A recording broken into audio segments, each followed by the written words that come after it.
Yun, Full Sleeve Project, 2 consecutive session kay Boss Edimer ng Wawa 3, Rosario, Cavite, Carlabir.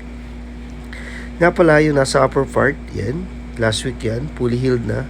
Siguro mga 95%, may mga 5% pang balat-balak. Pero 6 days to 7 days lang yan. So nakita ko yung healing sa kanya.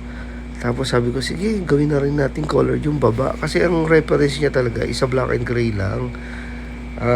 Gusto kong baguhin sana yung mga detailed. Kaso sabi niya, at is na lang. Tapos dagdagan mo na lang. So ako naman, sige. Naka-live yan sa Meo TV FB page. And gusto niya more on background na black. Yan. Tapos ginawa ko, in-spacing ko na lang. Pero yung mga spacing na yan, design niya rin yan. Lalo na yung maple leaf sa inner. Grabe. Kagabi lang yan. Nuubo pa tayo. So, yun. Sa bandang kilikili, medyo nasaktan na yan. Pero putol na yan yan. Hindi naman kita na yan. Pero siguro, pag may pagkakataon pa, maganda punuin pa yan, Boss Edimer.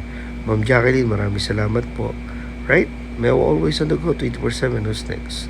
Thank you, Lord. Ilocos Corimao. See you tomorrow. PM sa gusto magpatapos.